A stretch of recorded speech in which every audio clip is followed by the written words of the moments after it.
Sekolah Minggu GKJ Veteran, apa kabar? Selamat pagi.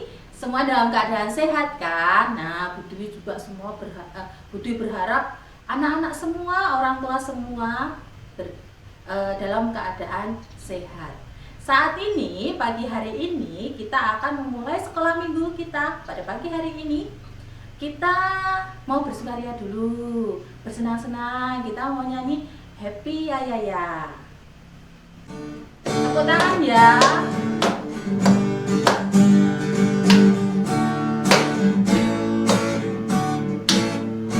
Happy ya ya ya, happy ye ye ye. Saya senang jadi anak Tuhan. Siang jadi kenangan, malam jadi impian. Cintaku semakin happy ya ya ya.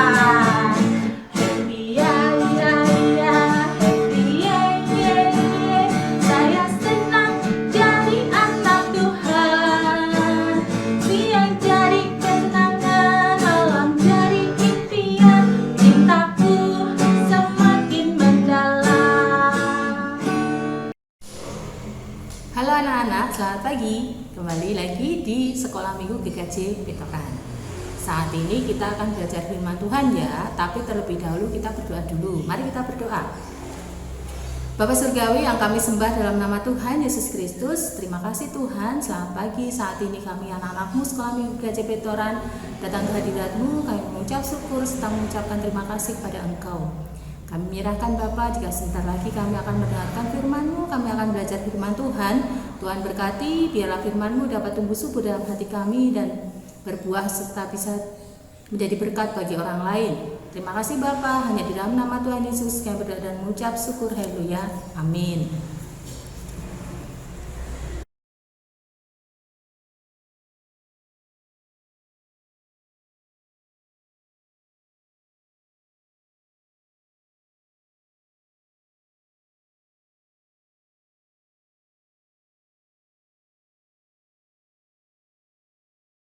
Nah, kalau mengingat tentang kasih, karena kita kan temanya sekarang yang akan kita pelajari adalah kasih, Bu Dwi mau mengajak anak-anak untuk bernyanyi yang temanya kasih. Kita memuji nama Tuhan KASIH ya. Kita bernyanyi sambil bertepuk tangan, bernyanyi bersama saudara-saudara kita, orang tua kita yang ada di rumah. Yuk, mulai ya. KASIH, KASIH, kasih kasih kasih, kasih kasih kasih, kasih KASIH, KASIH, KASIH,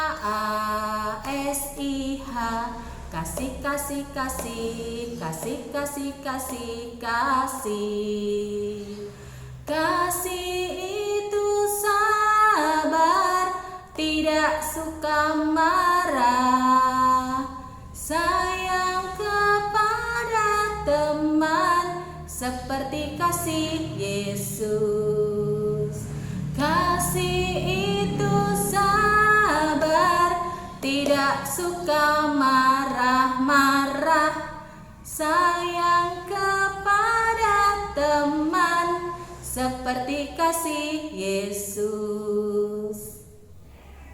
Nah, kita sudah memuji nama Tuhan. KASIH, kasih. Kasih itu tadi apa? Kasih itu sabar, tidak suka marah-marah, sayang kepada teman. Kasih itu sabar, tidak suka marah-marah. Nah, anak-anak siapa yang masih suka marah-marah di rumah? Anak-anak siapa yang masih suka tidak sabaran, tidak mengasihi orang-orang di sekitarnya, orang tua, saudara? Nah, di sini kita mau belajar tentang kasih. Kasih siapa? Nah, seperti kasih Yesus, berarti kita belajar, kita meneladani Tuhan Yesus yang mengasihi anak-anaknya, mengasihi kita semua.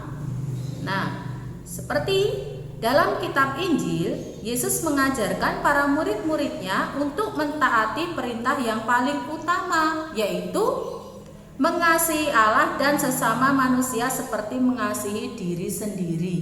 Terdapat dalam hukum kasih, kasihilah Tuhan Allahmu dengan segenap hatimu dan segenap akal budimu.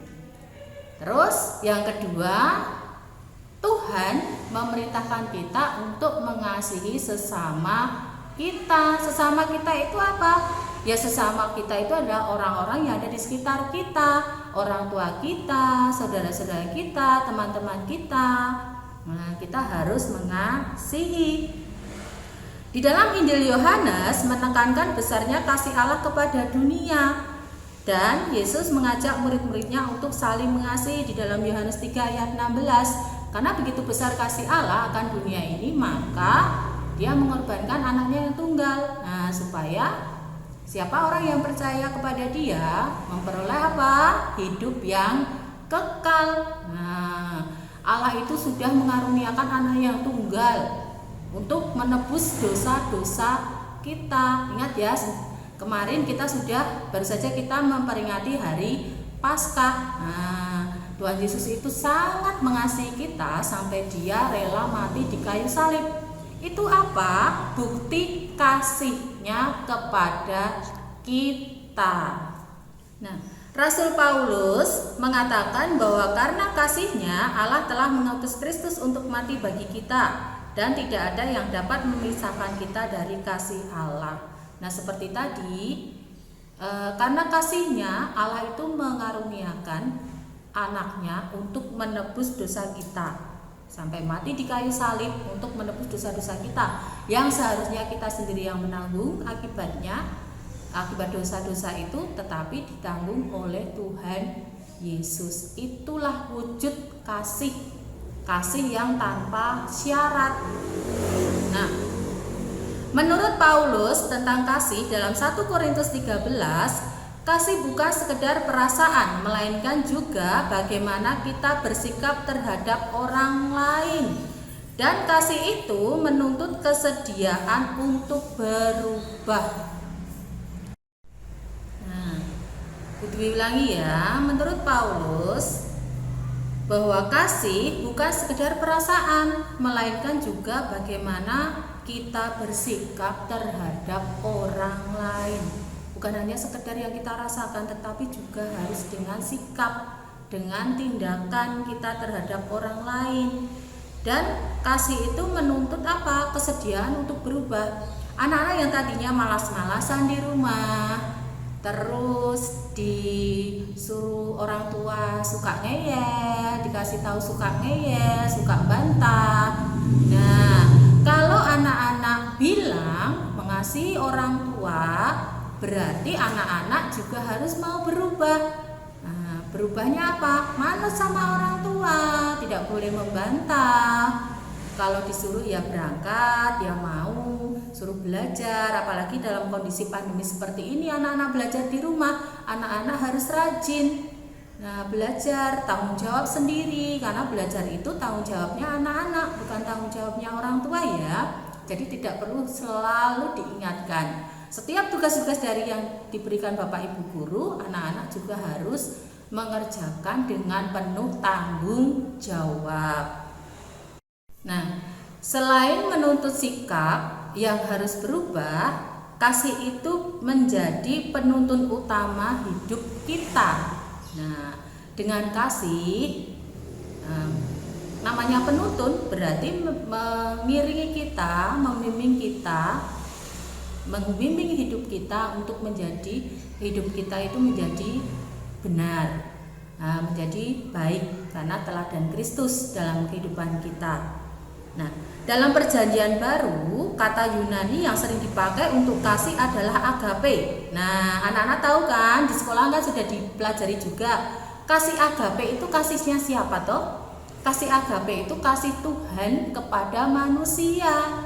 Nah, kasih Allah kepada manusia, yaitu kasih yang rela memberikan diri kepada orang lain. Itu kasihnya Tuhan, kasihnya Allah kepada manusia, yaitu dengan merelakan anaknya yang tunggal untuk mati di kayu salib dan menebus dosa-dosa manusia.